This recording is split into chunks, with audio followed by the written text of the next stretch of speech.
and to the republic for which it stands, one nation, under God, indivisible, with liberty and justice for all.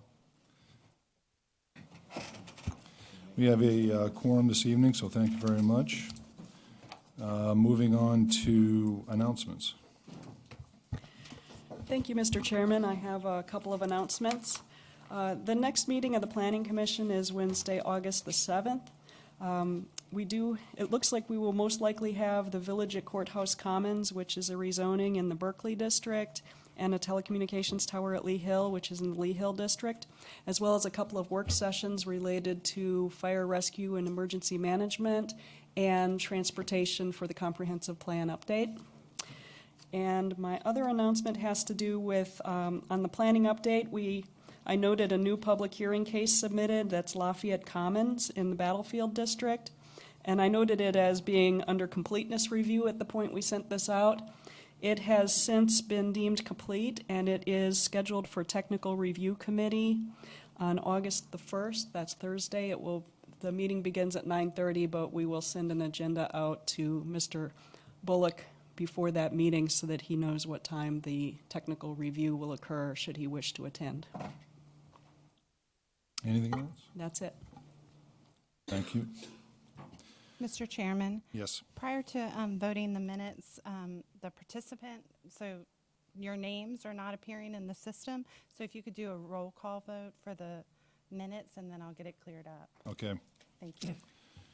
So next item on the agenda is review and approval of the minutes of June 19th, 2019. There are three changes to the minutes. I want to get into the record, first of all, identifying Miss Mary Lee Carter as vice chairperson and Greg Newhouse as chairman. And then at the top of the meeting minutes, adding in Chairman Newhouse's absence, Ms. Carter presided over the meeting. Those are the only changes I have. I will make a motion to approve with those changes. A second. Starting with Mr. Medina. Aye. Mr. Smith. Abstain. Mr. Thompson. Aye. Ms. Carter. Aye. Where am I? Ms. Maddox. Aye. And I will abstain as well. So the motion passes, correct? 4-2. Thank you. 4-0-2. Moving on, we are to the next item on the agenda is unfinished business enforcement and vehicle sales report.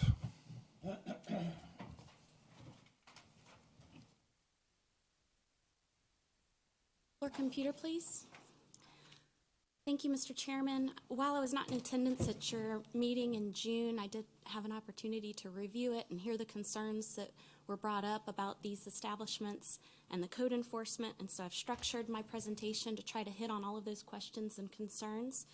And if I don't, at the end, we'll have a chance for questions, and I'll do my best to try to wrap that up. So to begin, let's define the uses. Vehicle sales establishments are defined two ways in our code, small scale and large scale. Large scale establishments are any use of 2 acres or more of land where the primary occupation is the sale, rental, and ancillary service of vehicles. Small scale is the same operation, just operating on less than 2 acres. Typical ancillary or accessory uses that come along with these are vehicle service, light and major, car washes, paint booths, detailing, and that sort of type. Vehicle sale establishment may locate by right on any lot 2 acres or more in size that is zoned Commercial 3, Industrial 1, or Industrial 2. Of the commercial and industrial zoned properties in the county, approximately 500 would allow this use by right. A special use permit is required for any property located in the Commercial 2 district and any lot that's less than 2 acres in size and zoned Commercial 3, Industrial 1, and 2. Of the commercial and industrial inventory in the county, approximately 1,200 properties would require a special use permit for vehicle sales. So what permits are required?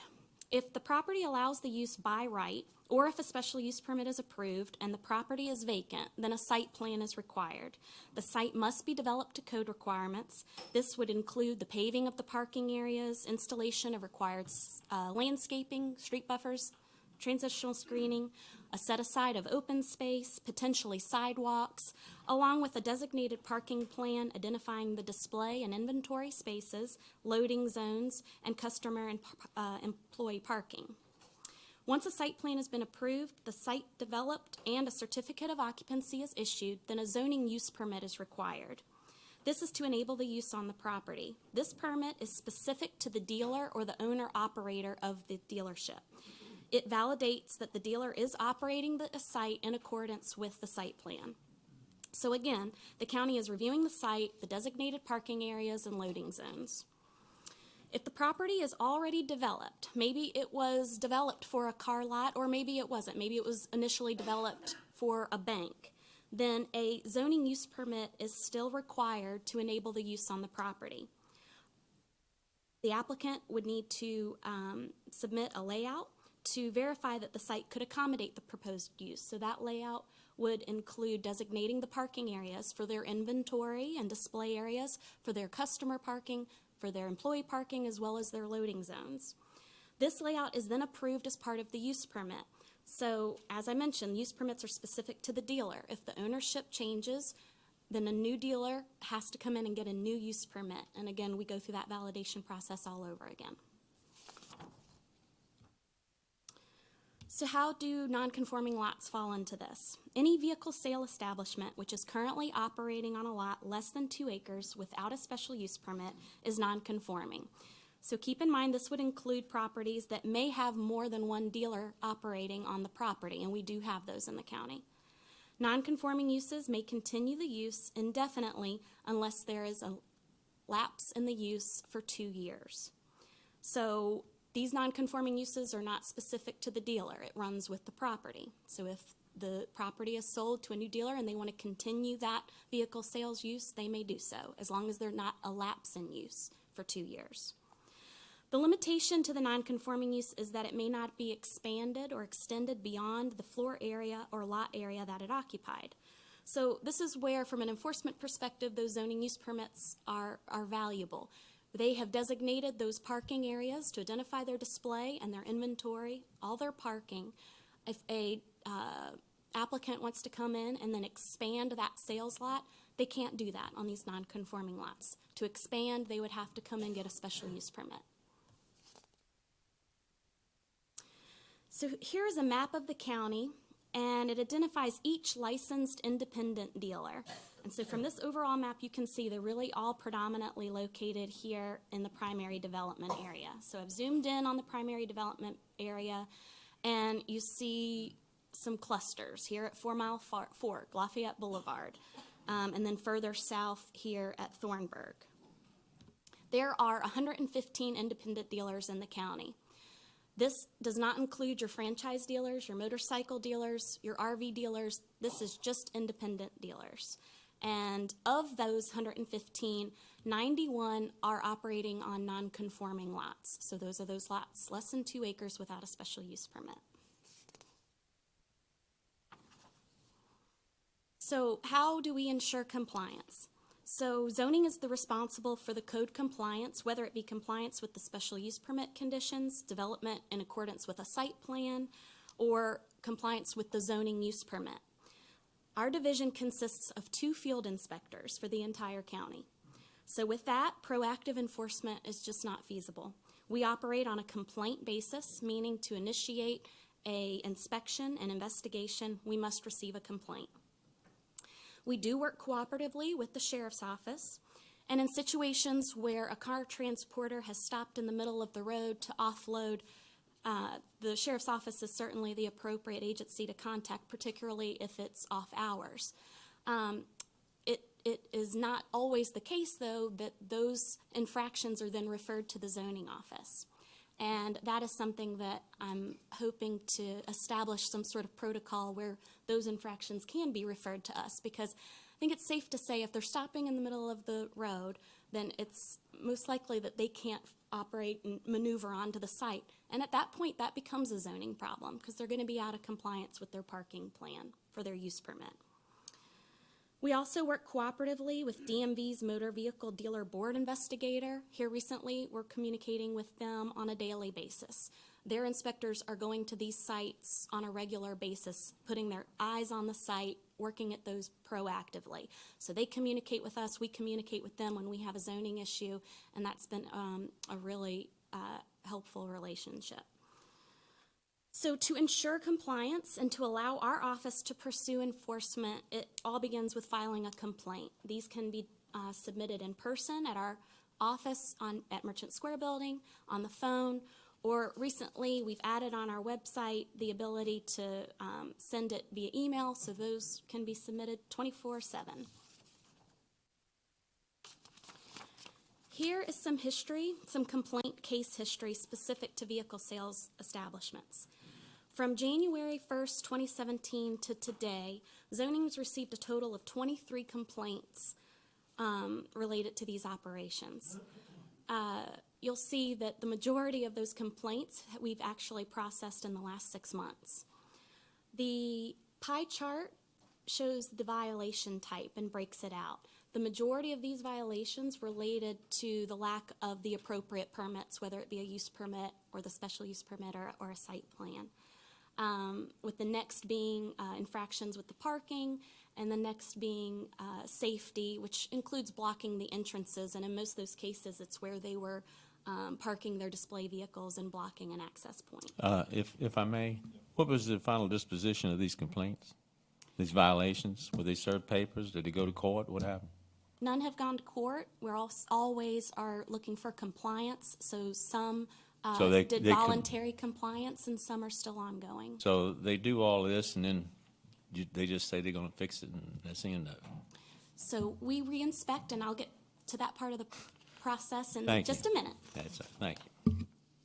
right now. So this is an overview of the process. So we receive a complaint, and this can be from the community, or this could be a referral. Code enforcement officers inspect the site for compliance with the applicable permits, whatever they may be. If a violation is observed, the officers take notes, they take pictures to document for the file in order to issue the notice of violation. To issue a notice of violation, these violations have to be observed by the code enforcement officer. So it can't be a citizen who is out there that sends us a picture and says, look, they're offloading in the middle of the road, or they've blocked this entrance, or they're in violation of their parking. So the best thing to do for those citizens is to send us the picture. If they've noticed a repeat or a pattern that they're always offloading at 6 p.m. on Wednesday, whatever the case may be, our staff then can coordinate a special inspection. We don't work 24 hours a day, 7 days a week, but we can certainly schedule off hours inspections or weekend inspections or whatever we need to do to observe the violation. So, like I said, if the violation is observed, then we will send a notice of violation. We re-inspect in 7 days. If the violation has been corrected, we close the case. If the violation persists, then we issue a second and a final notice of violation, and then we would re-inspect in 7 days. Now, again, some of these are not clearly obvious. If there's a violation with the site plan, and we have observed that and they correct it, that's something clear. If it's something like offloading of vehicles, we're going to have to be more strategic in our inspections, but we can accommodate that. We just need the complaint to jumpstart the investigation. So again, after the second violation, notice of violation, we do a reinspection in 7 days. If the violation continues to persist, then at that point is where we coordinate with the county attorney's office, and we would proceed to court for a ruling, whatever that may be. There could be a criminal penalty, a civil penalty. It would just depend. But obviously always trying to pursue compliance on the site. So that is my presentation. I'm happy to answer any questions at this point. Any questions, comments? Yep. Kimberly, on your process there, your flow chart at the end there, it was for the final one was issued, the notice of violation. What about repeat violations? They correct it, goes back again, get it again? What happens in this process, something along those lines? So we're building our case file on this property. So we go through this entire process, the case is closed, but it happens the next month or 2 months down the road. We'll go through this process. If we have continued repeated issues, then that is the paper trail that we take, and again, we coordinate with the county attorney's office to guide us in that, but that's the paper trail that we need to then, to still go to court to find a remedy. Yep. So I just want to make sure I'm clear on what you're saying. We do not go out looking for violations. No, sir. It's complaint driven. Yes, sir. And that's based because we don't have the personnel to do that? Is that why? That is a big component of it, yes. Yeah. Okay. Thank you. Ms. Carter? Kimberly, are there a certain number of vehicles that can go on a lot? So like if you have 1 acre or 2 acres, I mean, is there, something guideline that they could go by? Because naturally, you want the turnaround where they can unload and load the vehicles. But we have no guidelines on the numbers that they could do when they could put on the lot at a certain status of how much acreage they have. No, ma'am. There's no maximum cap related to the acreage. So when they are designing their site, then they are identifying display area, inventory area, and that amount of area is what triggers the required parking for their employees, for their customers. They also then need to show that they have the room for the loading areas to maneuver on the site. If there is service bays, that component to the business, they need to have parking for the service bays. But there's no maximum based on an acreage. Okay. Sir? I have a lot of concerns, okay? So what I'm going to do is I'm going to try to all this to my brain and come back at the next meeting and bring up some questions to you. There's a lot of confusion in here as far as Travis's part. 23 complaints on 115 companies, 2 field inspectors. Most of this stuff's being done after 4:30, 5:30, and 6:30. Okay, we all know that. So I've got some things I'm going to bring back to you and ask you to revisit. Okay. Yeah, of course. So these non-conforming, they're like grandfathered in, so they don't have a GDP, so you don't get very many complaints on those, I would suppose? Or are most of the complaints, were they with SUPs, those kind of cases, or were these the older establishments? Can you tell? Those complaints that I presented were not on properties with SUPs. We only have one currently in the county with a special use. And those existing operations, they all have at least a zoning use permit issued by the county. So is there any recourse with the non-conforming uses? Either, I suppose they're grandfathered in until a change in use, or? So what I have found in my position over the past 6 months is that we are reviewing these use permits at a higher standard.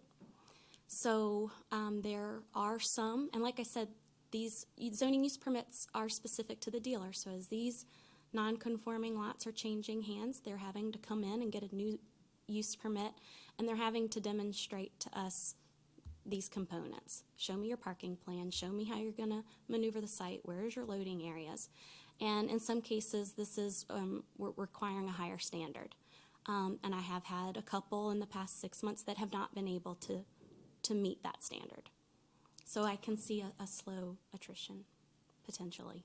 And back to Mr. Thompson's point of the violations, or, well, not the violations, but go back to your pie chart. Was that complaints or violations?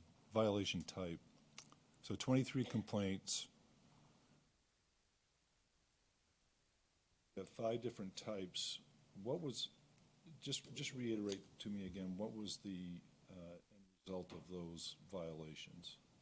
Do you have any data on that? Is that, So of those, a couple were unfounded.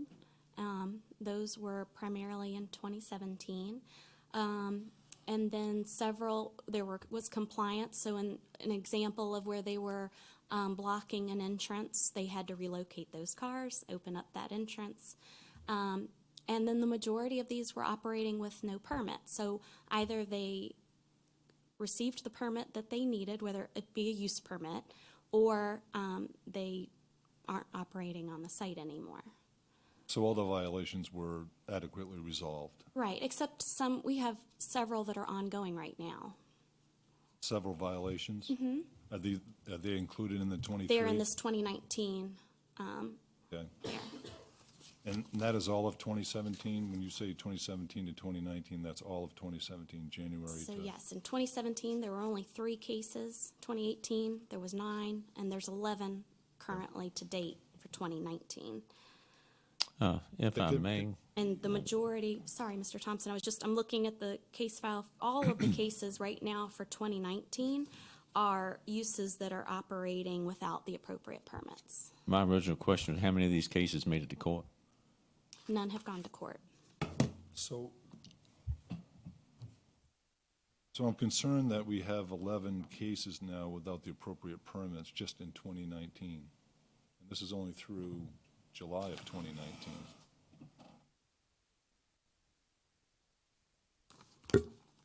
And that's the enforcement issue that you're trying to deal with.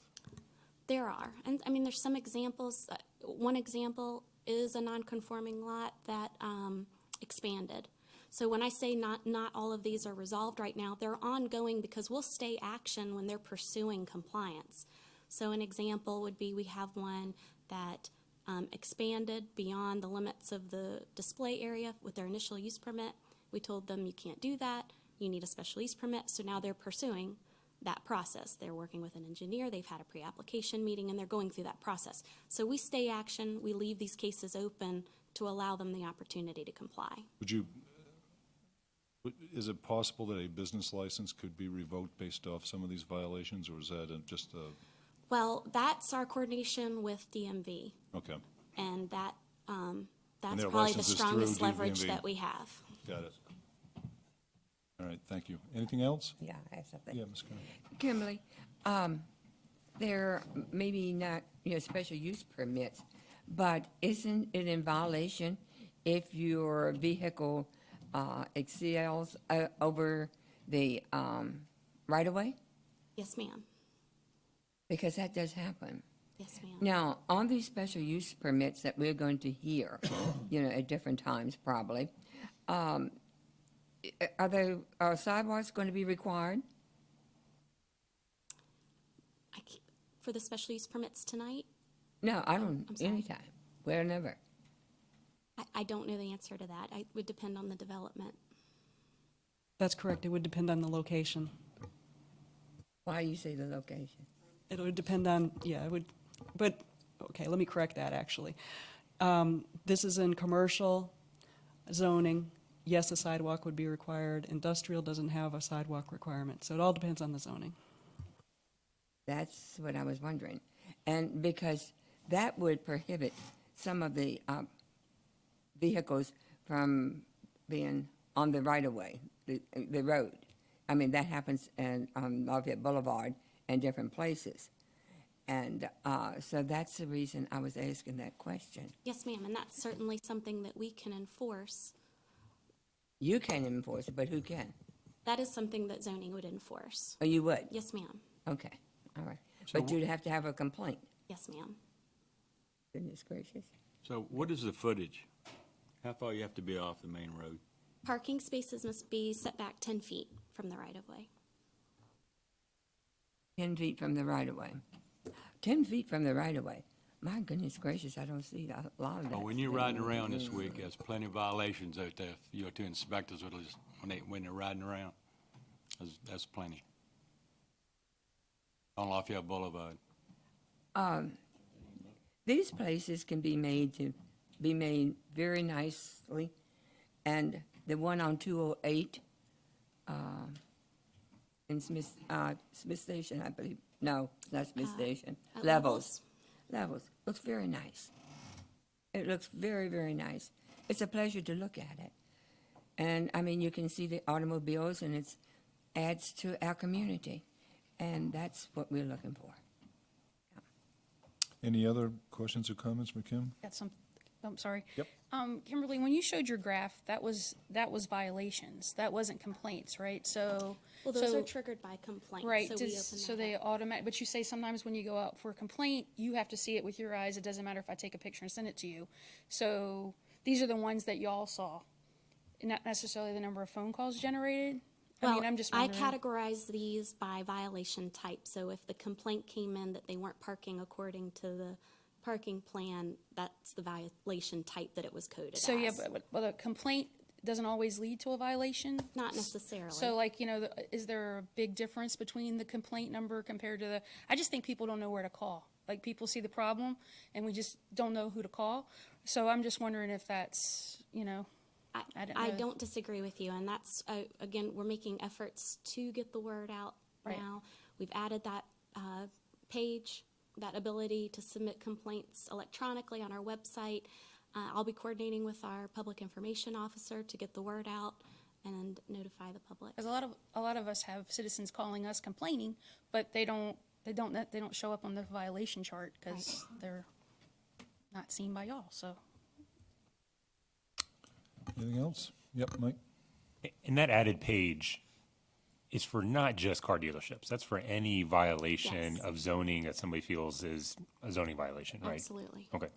And the other piece, I know you mentioned it, we talked about it. So you are not proactive, you are allowed to proactively go out and look at these, or you don't because you don't simply have just the staff to do that? Yeah, we have a staffing issue. Our violations, inspections, on average, are 600 annually. So, that is not to say that if the inspectors are driving by and see a blatant violation, that they're not going to do something about it. But we are not canvassing the county looking for them. I didn't know if this seems to be an issue that we're trying to address, if once a month, third Tuesday, 2 hours, you drive to the 3 clustered areas that I see there and drive through. You may still not have the staff to be able to do that because other issues that are going on, other things going on. I'm just trying to figure a way to be more proactive in clustered area. I know if it was all the way to both ends of the county, that's a different story. But it seemed like there's some pretty close clustering along, the Route 1 corridor there, that maybe, once a month standard operating procedures, we go out and we take a look. I agree. I think that's reasonable. Well, I would like to just say, it's not that we're against the car sales, not at all. We just want our county to be in conformance and to look good, as I stated, the one on Courthouse Road and Levels, it really looks nice.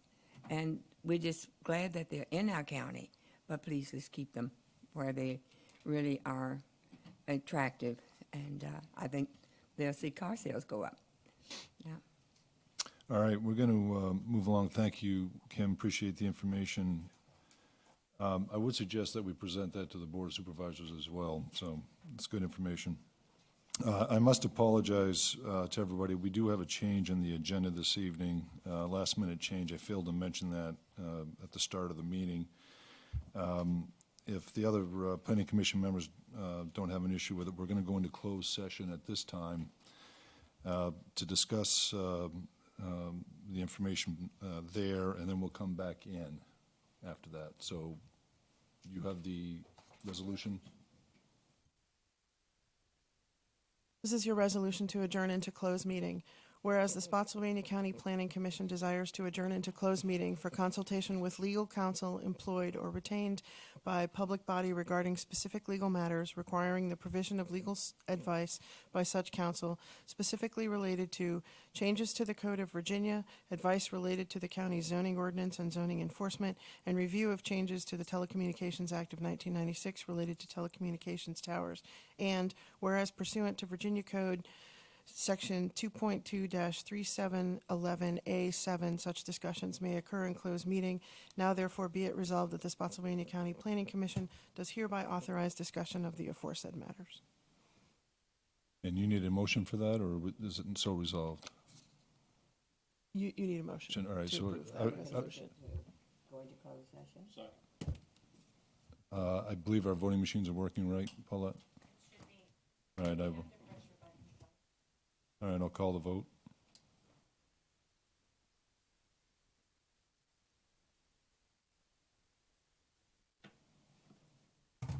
All right, motion passes 7-0. Thank you.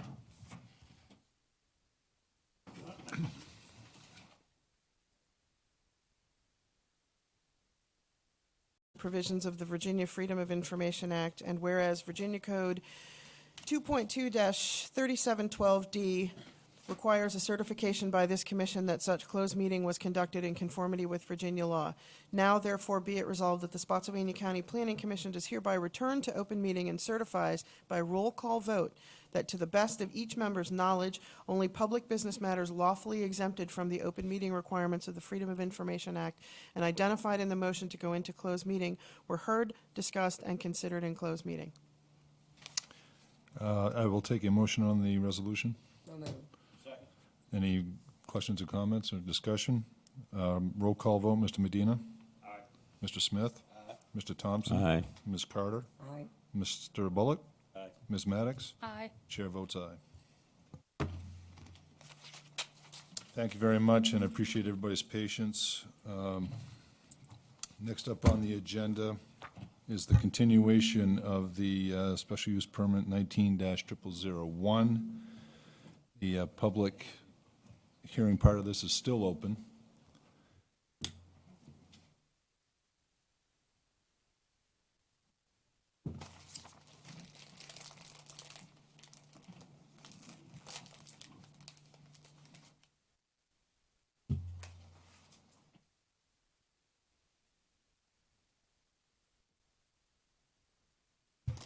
The floor is yours. May I have the floor monitor, please? Good evening, Mr. Chairman and members of the commission. Tonight's request is to allow a vehicle sale, rental, and ancillary service establishment, small scale, on a parcel consisting of approximately 1.18 acres, zone commercial 3C3.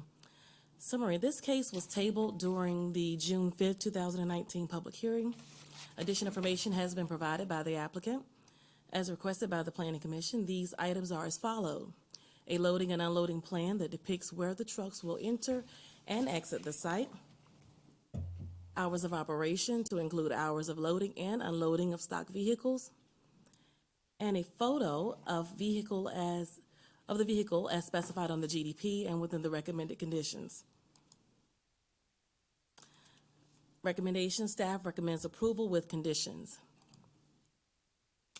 Just an overview, the parcel as shown in green is addressed as 10900 Courthouse Road and is located on the north side of Courthouse Road, Route 208 at its intersection with Ewell Road, Route 636, approximately 1,250 feet east of Jefferson Davis Highway, Route 1. The parcel is within the Highway Corridor Overlay District and the Airport Protection Overlay District, and has a future land use designation of Commercial and Employment Center. The subject parcel is Zone Commercial 3. Majority of the surrounding parcels are also C3, with the exception of the vacant grass lot across Ewell Road, shown in blue, which is zoned Residential 1, and parcel shown to its left, which is zoned Office 01. The site, as highlighted in yellow, was formerly used as a convenience store with fueling stations and also contains 2 signs, a small shed, a vacuum station, and an air pumping station. With this proposed development, the structures outlined in red will be demolished. Here's the applicant's generalized development plan, which depicts that this project will be completed in 2 phases. Phase 1 is shown outside of the blue area, and Phase 2 is within the blue area. Phase 1 consists of the demolition of the existing structures as shown on the previous slide, the striping of a total of 76 parking spaces, which differs from the GDP that was presented at your June 5th meeting. 62 spaces are designated for vehicle delivery display, and 14 is designated for customer and employees. This plan also depicts a sidewalk to be constructed along a portion of Ewell Road and Courthouse Road with landscaping. This plan has been amended to include an oversized 62-foot by 18 feet loading space, which is shown in the red box. This was also per the discussion at the June 5th PC meeting. Phase 2 consists of the redesign of existing stormwater management basin and the addition of 18 paved vehicle display spaces. The project will reuse an existing 2,600 square foot brick building for the dealership. The interior will be renovated to accommodate office spaces, an employee break room, restrooms, and a showroom. There are 2 existing points of access to the public road from Courthouse Road, Route 208, and one from your road, Route 636. The estimated daily vehicular trips generated by the development upon the completion of Phase 2 is approximately 80 trips per day, which is significantly lower than the 252 estimated daily vehicle trips that are projected for the buy right use convenience store with fueling stations. The proposal is an expansion of an existing vehicle sales establishment, which is adjacent to the subject property. Therefore, no decrease in levels of service on Courthouse Road are anticipated as a result of this proposal. The applicant submitted within the GDP narrative a vehicle delivery statement that stock vehicles will be delivered by smaller hauling trucks carrying 3 vehicles or less and will utilize the entrance on your road just past the intersection of your road and Courthouse Road. During your June 5th meeting, a vehicle delivery plan was requested. As seen here, the applicant has provided this plan to show an oversized vehicle illustrated in green entering the site from Courthouse Road, traveling through the site to the proposed loading area here, and exiting the site onto your road to Courthouse Road. For the purpose of the simulation, a tractor trailer was used to demonstrate the size of the space provided to accommodate loading and unloading of stock vehicles.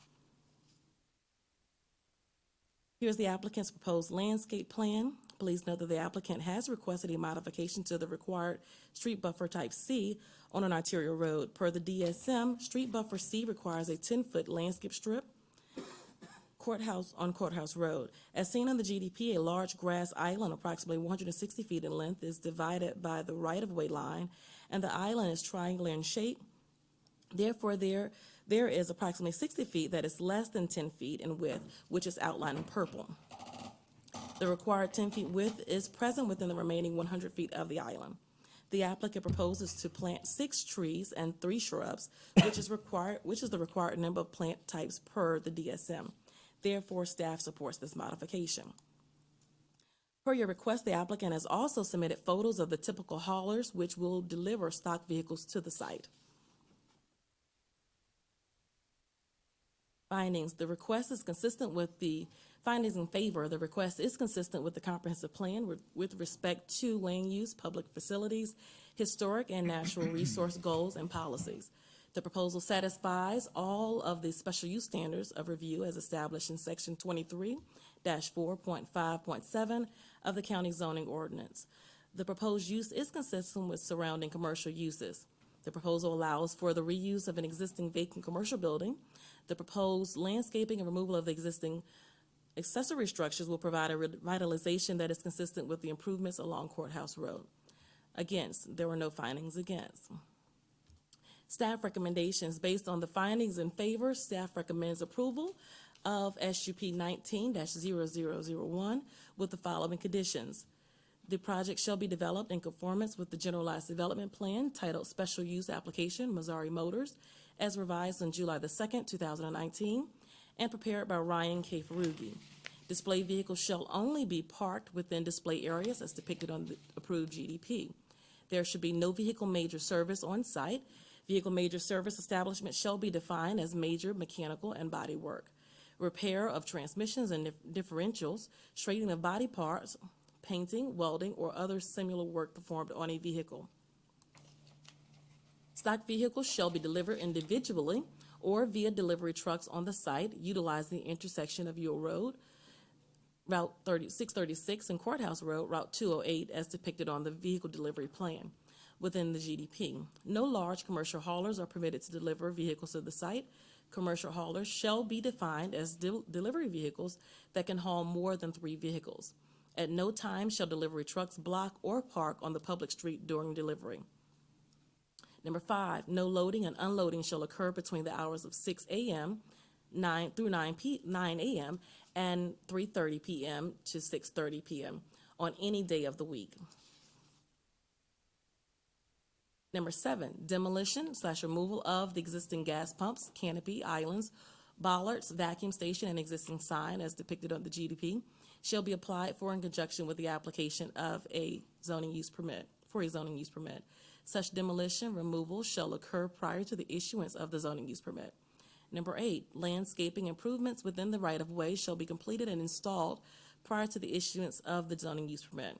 Number 9, submission of the easement plat to permit access to the existing BMP and expand the existing waterline easement from 10 feet to 20 feet shall be approved and recorded within 90 days of the approval of this special use permit.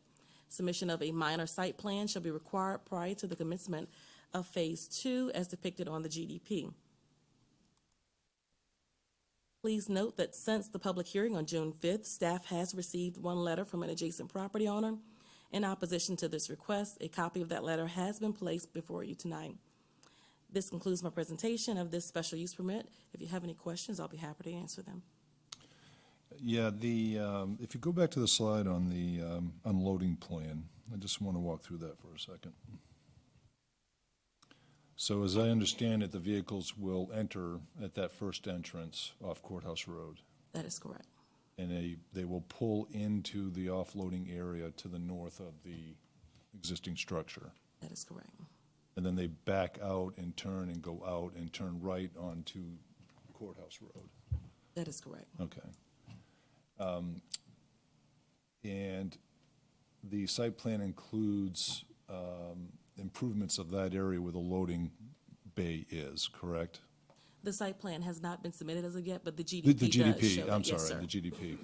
And then also, back to your final point, the development of Phase 2 is a minor site plan. So that is, the review process is within planning on that, correct? Yes, sir. Okay, thank you. Any other questions? Yes. Go back to the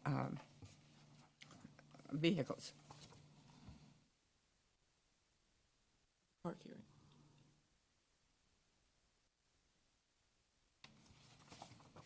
So the vehicle on top,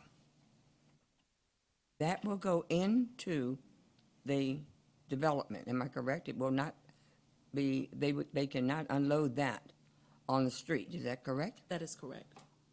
And you have room for that vehicle like that? The vehicle used in the illustration is actually a semi-transfer truck, which is actually larger than the proposed vehicle in photo 1. The vehicle shown in photo 1 actually carries 3 vehicles. The vehicle that they use in the illustration was actually a vehicle that could carry 6 vehicles. Okay. Just so it can go in.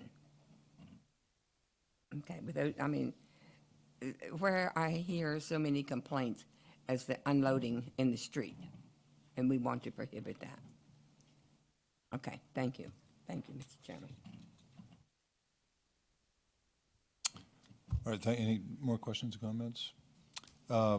Again, for the public, anybody else that wishes to speak to this that didn't previously?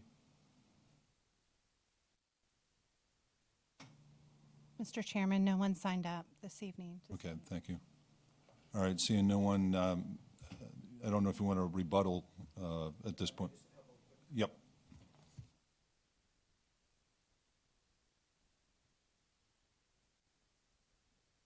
Good evening, Mr. Chairman, members of the Planning Commission. My name is Sam Shalaby. I'm here on behalf of the applicant.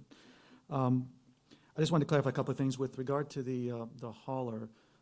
Just like it was mentioned, we actually extended. We took out 6 parking spaces, display spaces. It's about 63 feet long.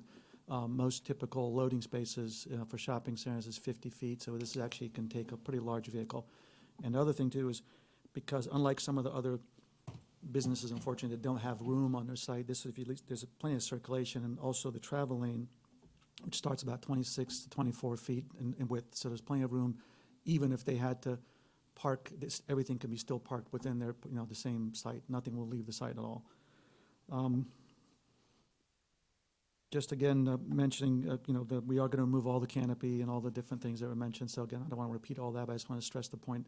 One thing we also talked about last time was about a signage, and we did depict on the plan that we would put a couple of signs that say, in case if there's any violations, to call the number, and obviously whatever number that, the county wants us to put on there, that we'll place it there. Because we felt that way, people, and they do have questions, they do see a violation, at least they'll be able to say, hey, I can just call them in the morning, even if it's at nighttime. And also the last thing that also was requested was about the hours. There was concern about traffic, during those the busy times on Courthouse Road, so we went ahead and made sure we restricted nothing in the morning during rush hour, nothing in the afternoon during rush hour. And I'll be glad to answer any other questions if there's something specific. May I ask a question? Absolutely. So you're going to put up a sign that if it's in violation, that the sign's going to give a phone number. Oh, praise the Lord. Okay. Yeah, basically, and again, Well- that's per the, request. I mean, we can, do whichever way. But basically, the idea is that if someone sees something they don't like, they don't know who to call, they don't have to look for it, they can just say, hey, if there's any violations, please call this number. And that's permitted, Alexandria, Wanda? Yes. Okay, that's good. Yeah, so that way That's it's good. pretty easy. We so. appreciate that. Okay, no problem. And of course, your sidewalks, you will have landscaping, Yes, ma'am. correct? Correct. Okay, all right. And I think the proffers, one of the proffers are, that Kimberly presented to us tonight, you all are in agreement with everything that, Yes, absolutely. thank you. That's all, Mr. Chairman. Any other questions for the applicant? All right, hearing none, I'll close the public hearing. If we don't have any other discussion on this application, I'll take a motion. If it please the chair, I move that we send this forward to the Board of Supervisors for consideration with a recommendation to deny. Do we have a second on the motion? Second. Discussion? I would like to state that I commend the applicant for addressing all of our concerns. I do see this as a great plan for this area. It's jobs for the community and for the county. I support the project, so I will not be supporting the motion. Any other comments? Yeah, here I go again. But I support the project, and another reason I support the project is I believe that the applicant has really showed true, that he will, and that they will abide and will make this an area that is very attractive. And let's face it, it's commercial anyway. So with a special use permit, and Kimberly, you did a great job, and we appreciate that. And I just know that in my heart that you're going to be a model for Spotsylvania County, and that's what we're looking for. And I want to thank you so much, and I know your neighbors want that, and that you'll be a good neighbor. Thank you, and I will support it. Any other discussion? Yeah, I want to say one thing. I think the discussion that Kimberly brought out with all the, the problems and concerns that we had, I think that we're headed in the right direction I hope as a county that we can start addressing our most concerns, and the biggest complaints we have are with non-conforming. And with the conditions that are in place with this special use, I think that we're headed in the right direction. So I would support the project. Any other discussion? So the motion before us is to recommend denial of the project. So I'll call the question.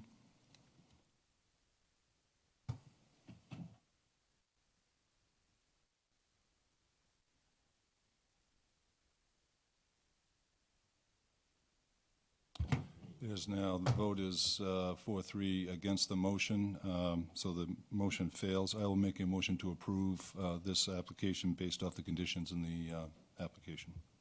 I would second it. Any discussion? Hearing none, I'll call the vote.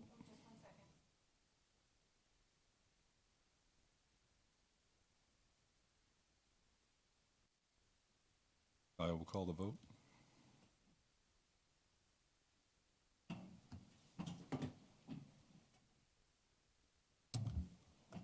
Motion passes 5-2.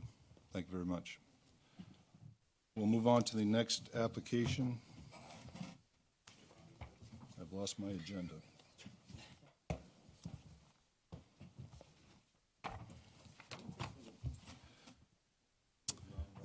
SUP 18-0011, ATT Telecom at United Methodist, and I'll open a public hearing.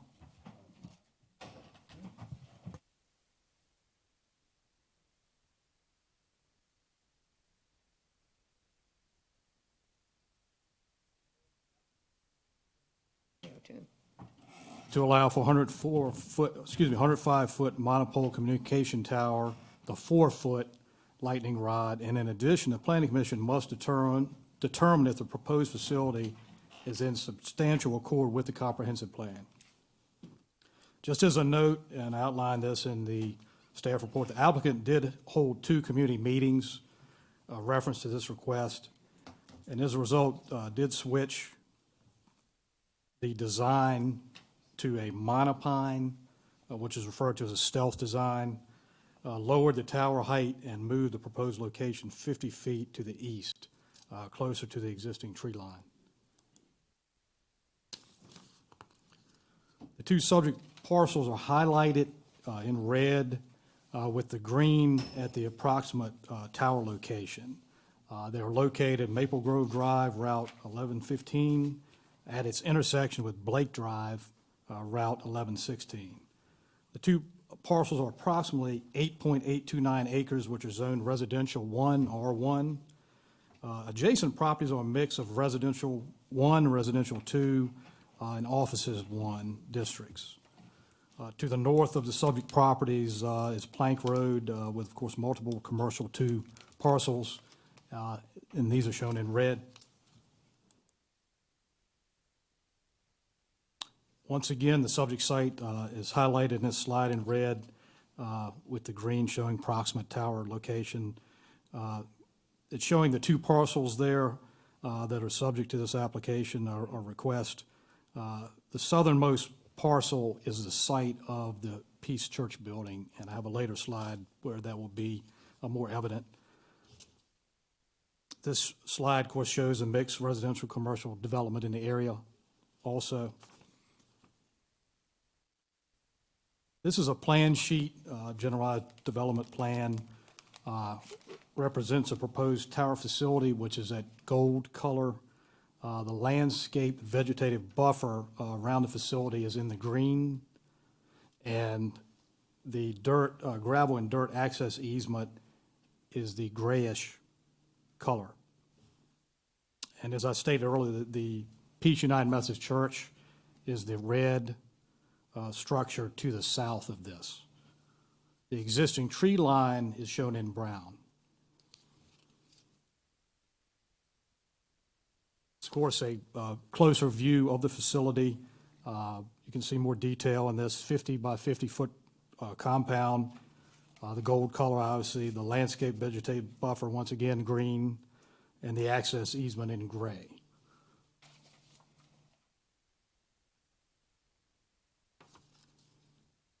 This slide indicates where the applicant sent in some photo simulations and the locations of the photo simulations. And these are the following slides that I'll be showing you relative to these locations.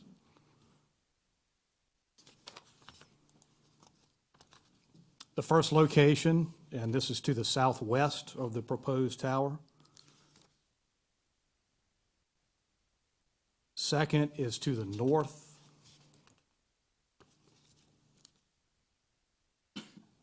This third is to the west. The fourth is more directly to the south. Findings in favor, the request is consistent with comprehensive plan goal of encouraging the provision of telecommunication and technological infrastructure. Staff finds the request is in substantial accord with the comprehensive plan per the Code of Virginia, Section 15.22232. The proposal satisfies all the special use standards of review as established, Section 2.23.4.5.7 of the county zoning ordinance. The proposed use will enhance cellular coverage in the area. We did have a finding against that the tower will be visible to numerous homes in the adjacent residential neighborhood.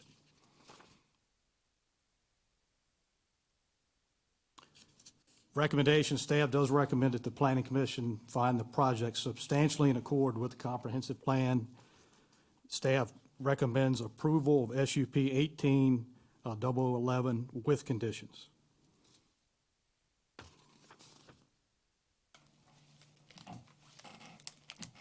These conditions include, with condition 1, development in conformance with the GDP.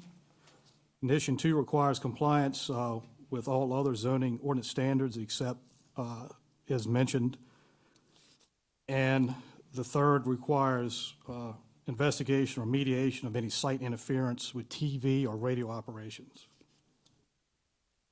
This concludes my presentation. I'm available for questions, reference to special use permit. And I also like to mention that the applicant's representative, Mr. Sampson, is here, and he also has a presentation. Any questions right now? Anything David will hear from the applicant?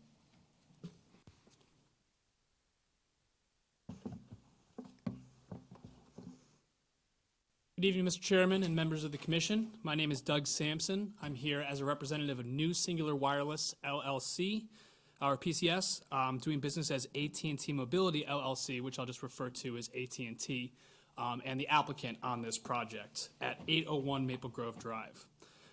I'm not going to repeat everything that Mr. Dameron just said. He had a pretty thorough presentation kind of laying out the specifics of the project.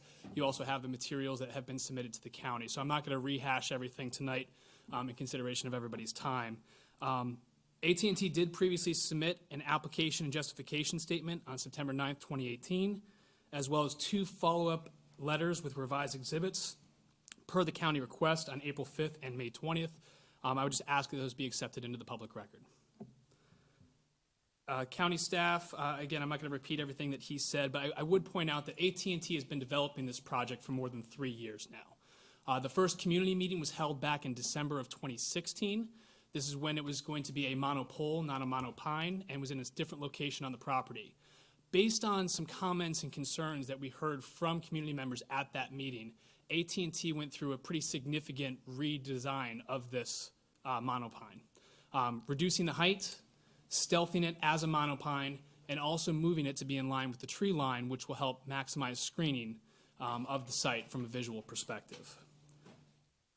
Following those redevelopments, we had another, after our application was submitted, we had another community meeting on February 7th of this year. During that meeting, we had a lot of community members, I think more than 40 come, and on the whole, the comments were much more positive. They thought that the change that we made really kind of helped with the character of the neighborhood, and many people expressed the need for coverage in this area, and actually were asking us how fast we could build it. So the difference between the 2 community meetings based on the revisions that were made, we felt were a big improvement. AT&T does have 3 witnesses here tonight. Ryan Foltz from SmartLink, who did site acquisition, Stephen Hathaway for AT&T's radio frequency, and Graham Evans, who is the engineer who designed the general development plan. If the commission approves, again, I'm conscious of everybody's time, I will just proffer their testimony. There were many people involved in our application, but these 3 individuals really put together the meat of it. I proffer that they would testify that the materials that were provided to the county are a fair and accurate representation of AT&T's proposal, and that the proposal is in compliance with both the comprehensive plan and all applicable county regulations, including Virginia Code 15.2-223 and Spotsylvania County Ordinance 23-4.5.7. Consistent with the, I do want to make one point. The photo simulations that Mr. Dameron showed were actually an old iteration of those. If you look in your materials, and I actually have a couple copies with me if you'd like to see, there were some revised photo simulations that were done. After our technical review committee meeting in October of last year, we decided to put double density branches on these monopoles, which makes them look much more realistic and also does a better job of shading and screening the antenna arrays that will be on this. Further, the branches will come down farther, so they won't be, those simulations honestly weren't that great. They show the branches as being above the tree line. The branches on the actual monopine that will be built will be down below the tree line to try to help blend that into the tree line. Unless there are any other questions consistent with the county staff's recommendation, we respectfully request this honorable commission find the proposal is substantially in accordance with the comprehensive plan, and to recommend approval to the Board of Supervisors. Thanks. I've got a quick question. In our application package, there's a graphic that shows 3 different rings. I'm not sure if this is a question for you or your engineer or David, but I don't understand the point of the rings. There's a half mile. Yes, And so I'm referring to this. I have it in front of me Is that here. your coverage area? I don't understand the point of that. So this was to demonstrate that AT&T did a search for co-location opportunities. Before AT&T ever proceeds for a raw land build, which was much more time and cost intensive, they do look for co-location opportunities, which is also happens to be required by the code. Here, this shows the search ring that AT&T initially Got did. it. And so the one there shows the half-mile search ring, which was determined by RF engineers to be the maximum radius that we were looking for as kind of the bullseye to fulfill AT&T's coverage needs. Got it. In co-location, you mean on the same tower?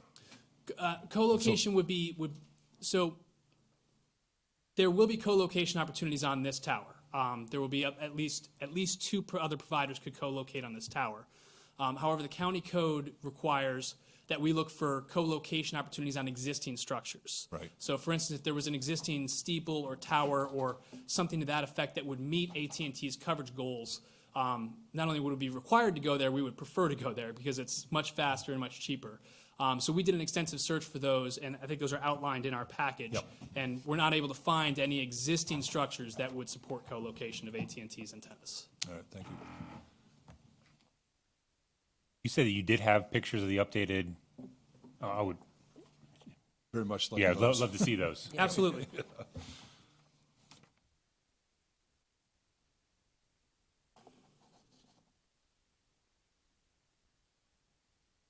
May I approach? In 4 locations, pass those around. I've got 2 more copies I can pull out. But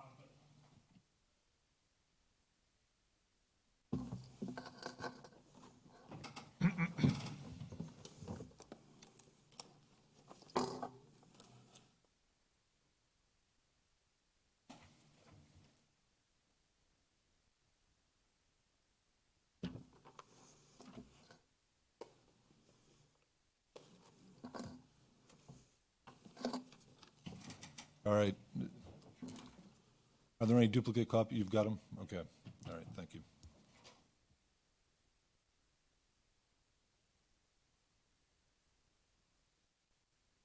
And again, those revised photo simulations were done following the TRC meeting with county staff back in October.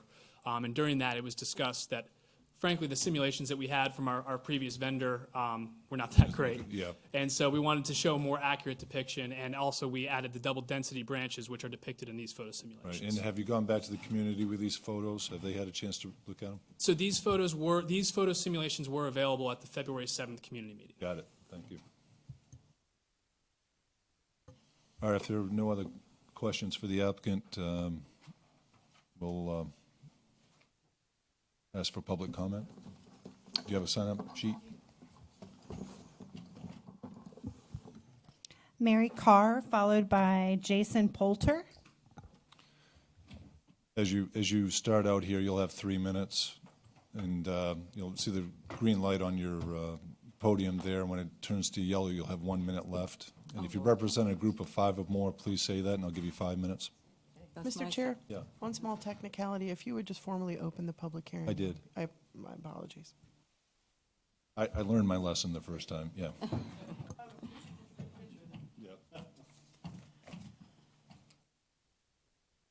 Good evening. My name is Mary Carr, and I live at 3906 Norris Drive, Fredericksburg, Virginia, in the Maple Grove subdivision, where I have resided for almost 29 years.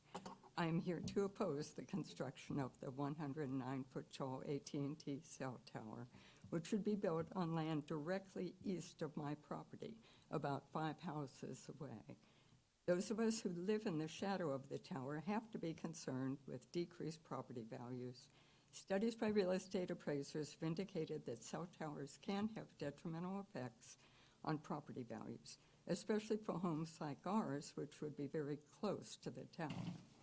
Even Maple Grove residents several streets away from this tower would be affected, since the values of homes are based on comparable values near them. Trying to make the cell tower look like a pine tree does not mask the fact that it is a cell tower and an eyesore, in addition to being an unwanted and highly visible feature in our neighborhood. The perception that these cell towers pose a potential health risk, whether proven or not, nevertheless will likely have a further detrimental effect on home values in the area.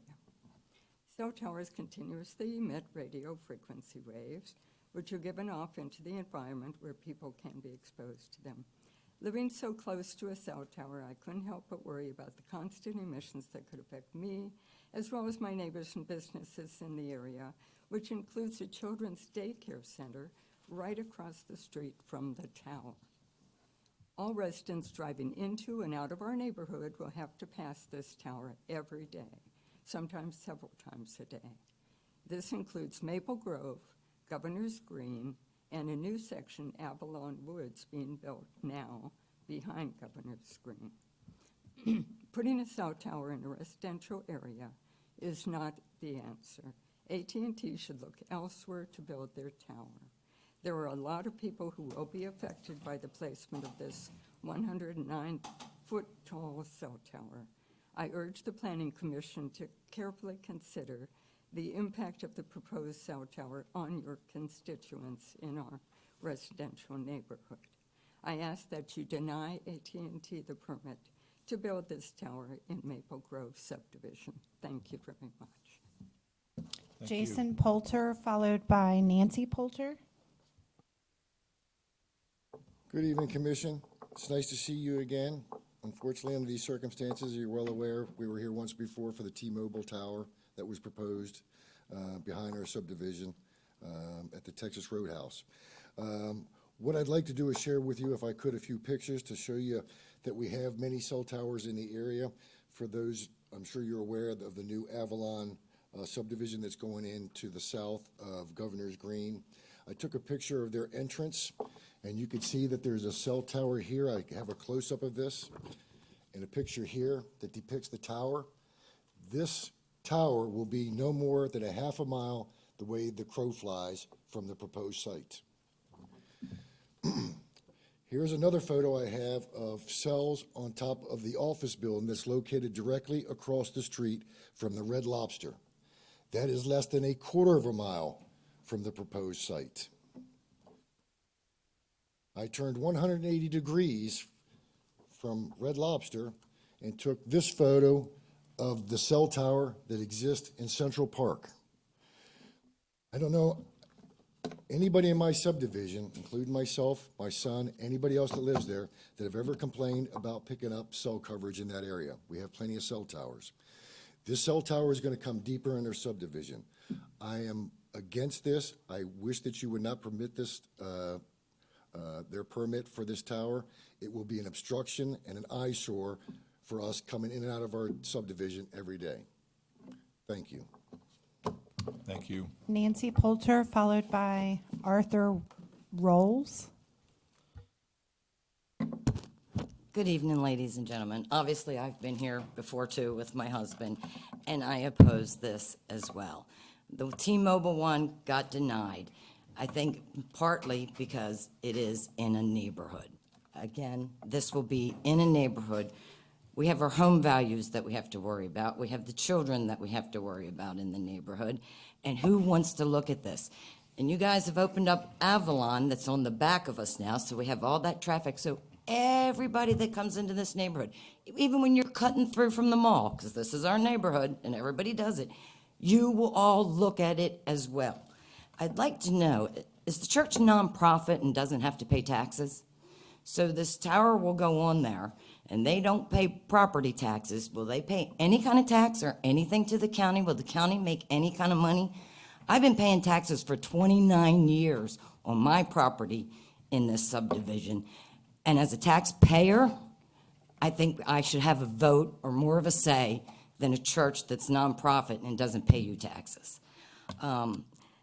You know, and then I'd like to know too, with the way technology is advancing, and these become obsolete, which they will, what happens to it? What's in their contracts? Does someone come the very next day because they're obsolete and they have a satellite in the sky?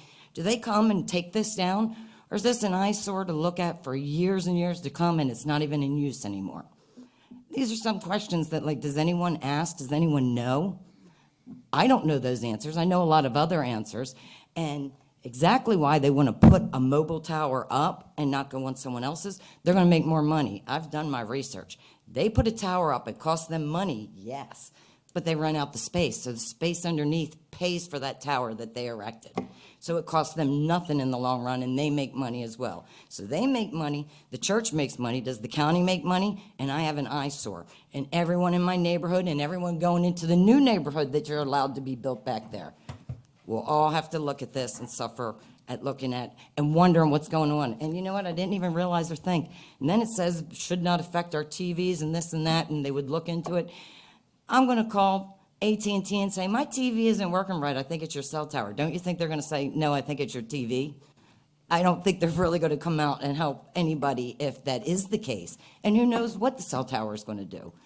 But thank you. I appreciate your time, and I hope you really consider people that pay the taxes to you as to what we would like. Thank you. Thank you. Anybody else? Yep. Good evening, Mr. Chairman, Madam Vice Committee members. My name is Arthur Riles. I live on Sawgrass, not too far from this church and where this proposed tower is.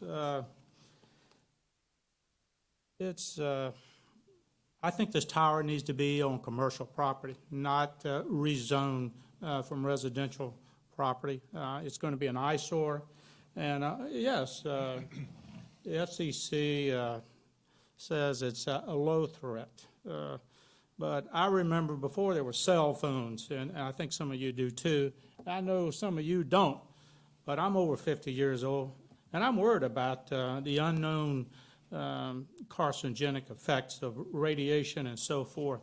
It's a concern to me. And it's just, the jury's not out on all of this yet. It's something relatively new. It's got my attention. I just don't see how it's a win-win for the neighborhood. And like Ms. Boulder said, too, I'm not sure how this is in the best interest of the county to put this on a nonprofit site. It seems to me you could put it over on top of the mall just as easy. And so I'm not happy with, I hate to say this, but it kind of looks like a toilet brush, what I just saw pictures of. And I don't want that in my neighborhood, and I don't think any of you would. So I'm highly against it, and a lot of my neighbors are as well. So I want you to consider my comments and everybody else's. I just don't think it's a win-win. It's too much of a health risk that we don't know yet, because cell phones are new. And it's a concern of mine, the older people like myself in the neighborhood, and the kids in the near vicinity of that nursery across the street, child care. I want you to think about that. This is very important. Thank you. Mr. Chair, that's all that signed up. Anybody else wish to speak? Please, the chair, I have a couple of questions for the applicant. We'll let him rebut first, and then we can ask. Excuse me. Thank you, Mr. For your Chairman. rebuttal. Yep. I'll be very brief. We understand that when these are going into people's homes, neighborhoods, communities, that this is a sensitive issue. But I do want to address a couple of the points that were brought up. As far as health risks, these cell phone towers are heavily regulated by the FCC. The regulations are constantly being updated and changed. AT&T is in full compliance with those regulations. There's a letter to that effect in your materials. Additionally, the county staff has found that there were no health effects by this proposal, and under federal law, county bodies are not permitted to consider health effects in determining whether to approve or deny a cell tower. As far as decreased property values, I understand some people cited some studies. We've also seen numerous studies that these have no effect whatsoever on property values. In fact, it's starting to flip around the other way. When people go look at homes and determine whether or not they want to buy a home, they pull out their cell phone to see if they have coverage in that home.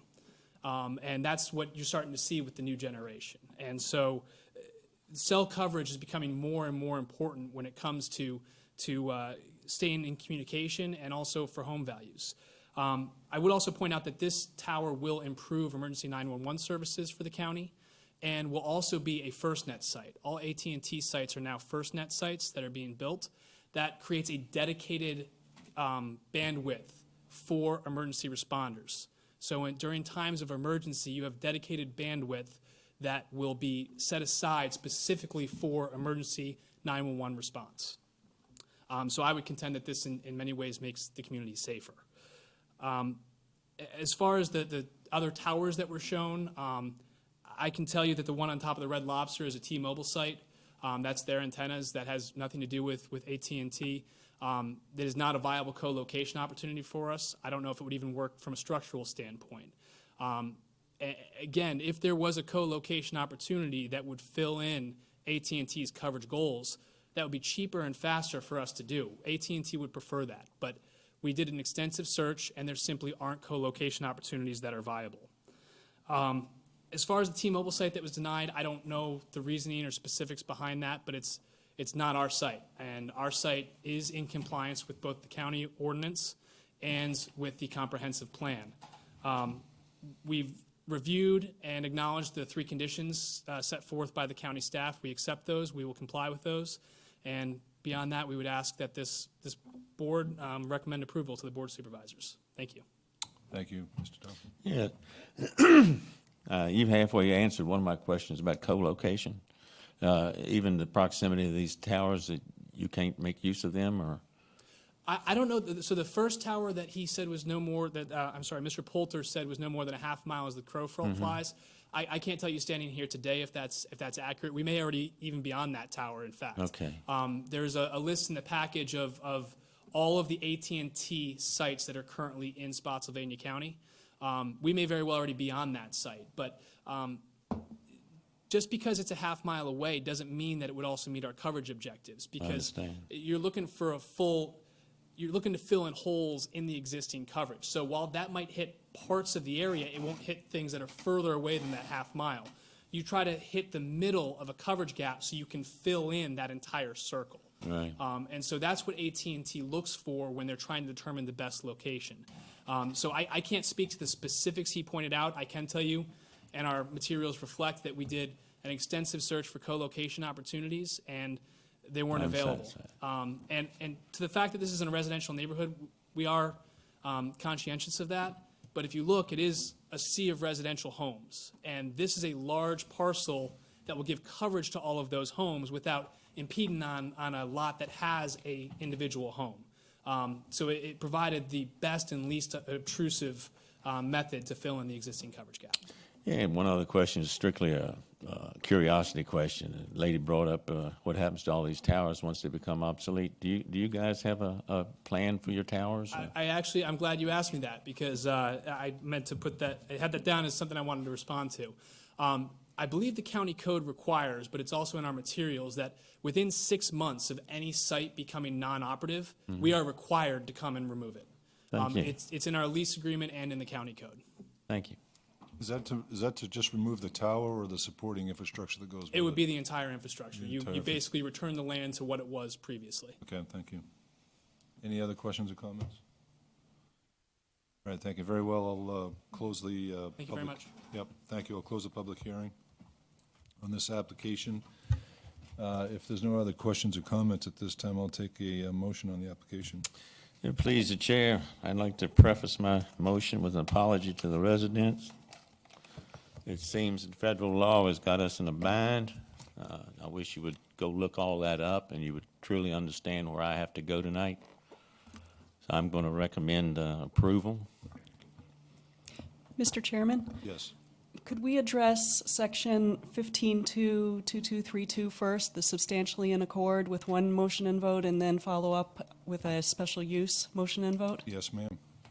So the first action would be the 2232. So I would, do you want to make the motion, or since it's substantially in accord? Yes, I would have to say it's substantially in accord with the comprehensive plan. So the motion is that, per the 2232, that the application's in substantially accordance with the comprehensive plan. Do I have a second on that? Second. Discussion? Hearing no discussion, I'll call the question.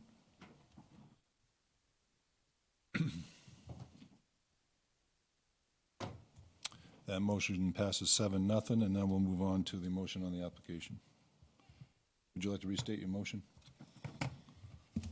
Well, I will not mention the preface again. I hope you understand, and I'd be glad to talk with anyone who wants to talk to me about it. I recommend moving this forward to the Board of Supervisors, recommending approval. Do I have a second on the motion? Second. Any discussion? Hearing none, I'll call the question.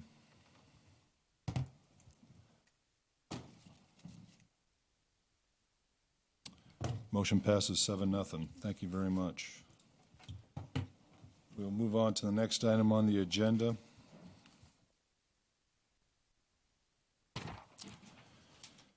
SUP 19-0002, and I'll open the public hearing.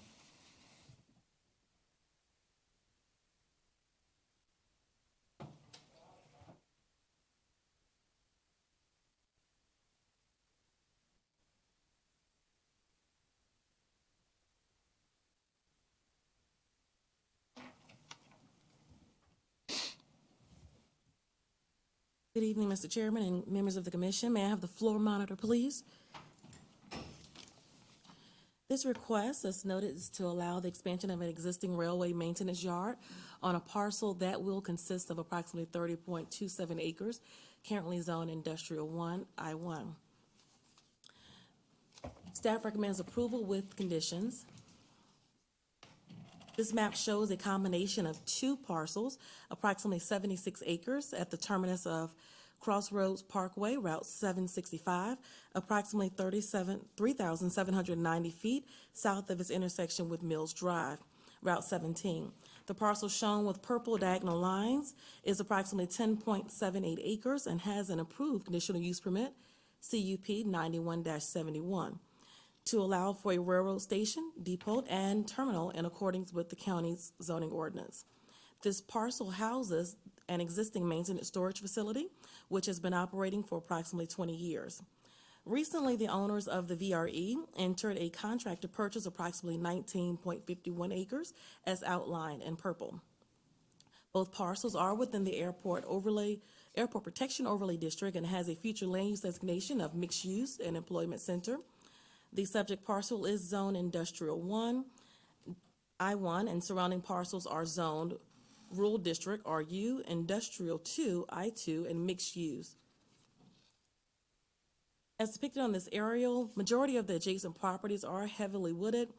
Existing surrounding uses include single-family residential dwellings to the south of the subject parcel and a new mixed-use residential development, 2 industrial companies, a VRE station, and a fire station to the north of the subject parcel. This is the applicant's generalized development plan. Shaded in light red is the existing cut boundary, which encompasses approximately 10.76 acres. The remainder is approximately 19.51 acres, which will be added to the cut boundary. Within the existing cut boundary is a warehouse building, a crew building, a train wash, a service and inspection building, and 8 train storage tracks for VRE trains. The generalized development plan shows the addition of a life cycle overhaul and upgrade facility, which is shown in yellow, and it is a 33,252 square foot, 1-story metal building. The LOU facility will be equipped with large pieces of specialty equipment, which will enable VRE to perform maintenance and repair work inside the building for both locomotives and passenger cars, with a capacity to store up to 4 units at a time. The GDP also shows the relocation of 2 existing storage tracks to accommodate the construction of the LOU facility, the addition of 2 new storage tracks, a small pervious parking area, a stormwater BMP, and an upgraded gravel road, which will provide a secondary access to the south of the site. The GDP also shows that there is an existing sound barrier fence, an earthen barrier. A portion of the sound barrier fence will be relocated at a higher elevation to the east of the expansion project. The location for the proposed 7-foot sound barrier fence is shown in red along the limits of disturbance. The remainder of the existing 15-foot sound barrier fence will remain in place along the south of the existing cut boundary. The barrier is only 7 feet in height due to the elevation change of 10 feet. As proffered with R19-009, a transitional screening 3 will remain along the VRE's property lines adjacent to the residential properties to the south and is shown in green. The transitional screening buffer proposed by the applicant is approximately 180 feet in width, which surpasses the required 50-foot transitional screening buffer and consists of approximately 7.5 acres.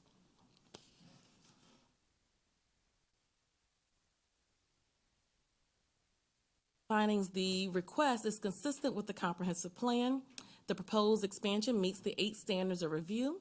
The applicant is proposing a 7.5 acre screening buffer. The expansion would support the existing VRE operations and upgrades to the existing gravel road will enhance access for emergency vehicles providing a secondary access route to and from the site. There were no findings against this request. Staff recommendations: based on staff's findings in favor and analysis, the proposal meets the 8 standards of SUP review and approval. Staff recommends approval with the conditions noted below. Number 1, the project will be developed in conformance with the Generalized Development Plan, titled Generalized Development Plan for Virginia Railway Express, as dated April the 12th, 2019, and revised on June 28th, 2019, and prepared by Michael E. Zumuda. Number 2, the perimeter of the active area of the rail maintenance and storage yard shall be fenced with an 8-foot chain link fence without barbed wire or 6-foot with barbed wire. A locked gate shall be constructed at the gravel road, which is the secondary entrance.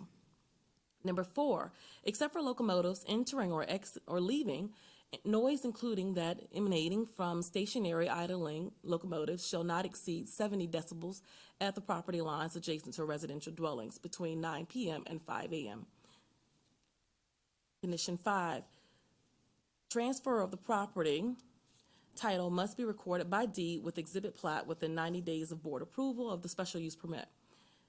Number 6, Virginia Railway Express shall maintain the existing sound barrier of at least 15 feet in height above the rail elevation along the southern property line and from the southeast corner along the eastern property line in a distance of 500 feet.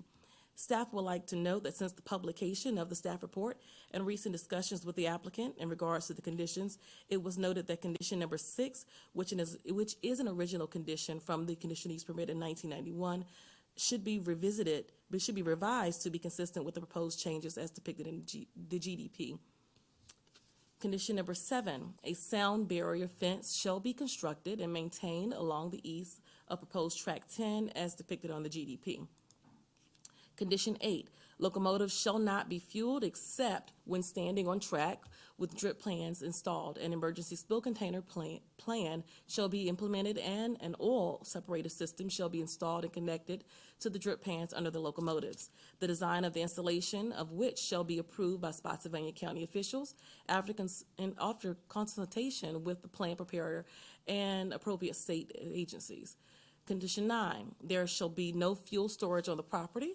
All fuel shall be delivered as needed. Number 10, all local, state, and federal permits for site work shall be obtained, and in particular, any construction which causes wetland disturbance shall meet county, state, and federal requirements. Number 11, clearing shall be strictly limited to those areas shown on the GDP. This concludes my presentation. I'll be happy to answer any questions you may have. Mr. Chairman, I do. Can we talk about the stormwater management? It's my understanding that the Fredericksburg Rod and Gun Club, which is just a short distance from there, recently had their pond dam break, which cost them over $80,000 to repair from runoff. And I noticed in here that there's going to be some, under the stormwater management, said that this project's going to improve that. Do we know how and what they're doing to take care of that? As shown on one of the, on the GDP, they are installing a proposed swell BMP here, which is shown in this small purple color, which will be nearest to the disturbed area. And they do plan to do some upgrades to the existing pond BMP. But the applicant is here to explain more detail exactly what they're planning to do. Okay, I'll wait for them to come up and explain that. Any other questions? Yeah, Michael? Chair, two quick questions, and one may be, well, you may know, maybe for Kimberly. Does the county have the equipment needed to test for 70 decibels or louder? How do we enforce that? Do we have the equipment for that? Sure. Okay. And then the fuel will be delivered as needed, as opposed to being stored on site. How does that work? And I'm not, if your locomotives are diesel or some other fuel. So what I've been told from the applicant is that they actually will call these fuel trucks to come and fuel the locomotives and the vehicles as needed. Okay. So no fuel will be stored on site.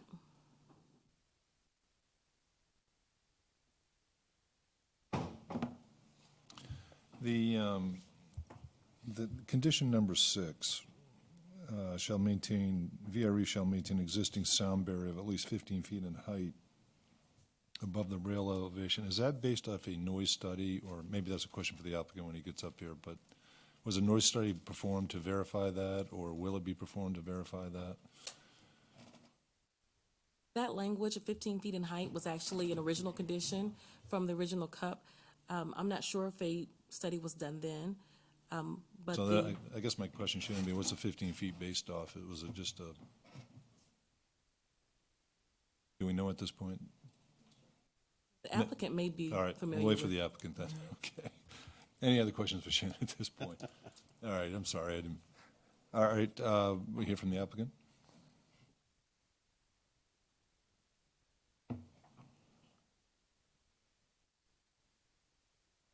Good evening. My name is Oscar Gonzalez. I'm with Virginia Railway Express. The stormwater management issue, we'll, as we go through the process, we'll do whatever it needs if we identify that we are an issue. But we're showing the plan that should take care of that issue, but I don't know. But we will work with the county in making sure that the stormwater management plan addresses any of those concerns. Okay, that'd be great, and maybe you could have a conversation with the Exactly. folks at the Rod and Gun Club, and maybe that'll help things out. Thanks. I don't know the genesis of the height of the noise barrier, but I know I got 2 phone calls when the letters notifying the community that we were doing this, and one person I spoke with just explained what we were doing, she was okay. The other gentleman I spoke to was very concerned about the off-road vehicles that are running around out there. And I said, we can't do anything about that. But in terms of noise, and because of the distance, where the facility is and where the homes are, we really haven't had any noise issues at all. So, Yeah, I'm just wondering what the genesis of that was. Was it part of a previous noise study? Because 15 feet is, quite a structure, in my opinion, and just wondering why that's a condition here if we don't have a basis for it. I don't know the answer to that, but I think that's something that, based on what we've been doing, it's worked okay, and we're more than happy to continue to do that. Yeah, so you don't know if it was part of your permitting process? No, I do not. Okay, thank you. Anything else? No, Okay. the staff report is fine, just with the language that we talked about. Okay. And we've been in business actually now 27 years, because we Yeah. had our 25th anniversary 2 Right. years ago, so. Right. Okay, thank you very much. Okay. Anybody wish to speak to this application? Mr. Gene Sullivan has signed up to speak. Good evening, Mr. Chairman, members of the board, Planning Commission. Appreciate the opportunity to speak. I'm not here to oppose or support the project or anything else, just to, relay a concern. I'm a former president of Fredericksburg Rod and Gun Club. I'm a current board of director of Fredericksburg Rod and Gun Club, and I speak for 125 stockholders. On June 3rd, 2018, we lost the dam at Fredericksburg, at Hazlet Pond, which is on Fredericksburg Rod and Gun Club property. Last time we lost that dam was in Hurricane Agnes in 1972. And we believe the additional influx of water from the VRE parking area contributed to the loss of the dam. We can't prove that, but we think that, yeah, it was the straw that broke the camel's back, where it comes through the settling pond under 17 and comes into a creek by the sewage pumping station just on the Benchmark Road. We spent $85,000 repairing that, dam, another $7,000 to restock the fish in the pond. We're also a little bit concerned about the water quality coming into our pond from the VRE storm management system and everything else, and think that may be undersized. Sometimes we get, on heavy rains, we'll get a little slick on that end of the pond, and it usually goes away and stuff like that, but we haven't had any testing done or anything like that to find out if it's actually detrimental to water quality. Like I say, salt flows into Hazlet Pond, which goes downstream, flows into Massaponax Creek and Ruffins Pond and Rappahannock River. What we're concerned with is whether the stormwater management system for the new 30-acre proposal on the VRE project, whether that will be located, whether that's going to be separate, or whether that's going to be tied into their existing system, and that includes the VRE parking area. We're wondering what studies may be in place or will be done to assure water quality coming into Hazlet Pond will be, acceptable. I can only speak for myself, saying that I support, the railroad, VRE, and the commerce, the convenience, and everything else that it contributes to the area. I'm not a radical environmentalist or anything like that. We just want to make sure that the water that's coming off of that large an area that does pass through our property is sound. That's the gist of my comments. Thank you for hearing me out. Thank you very much. Anybody else? Okay, thank you. Rebuttal, if you wish.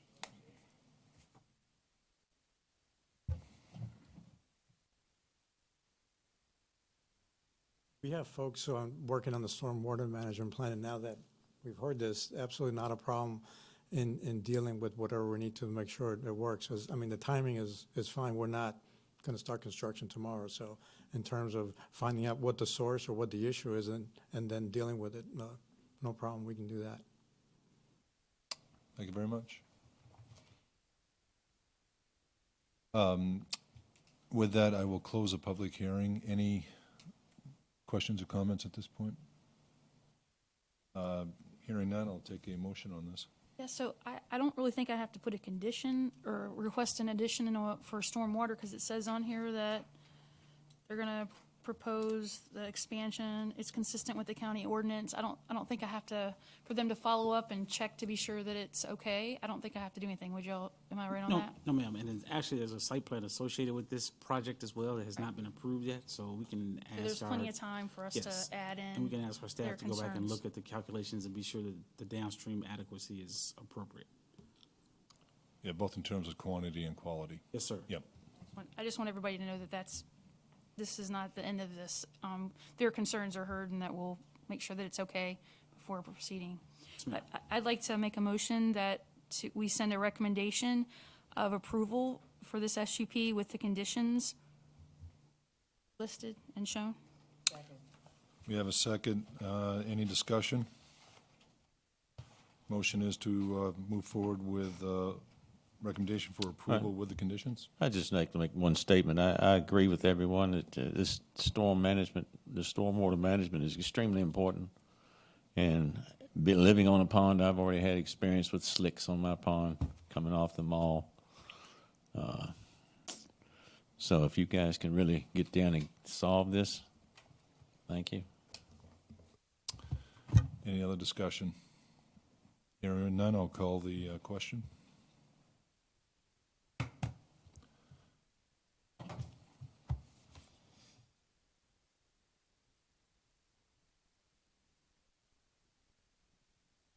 Motion passes 7-0. Thank you very much.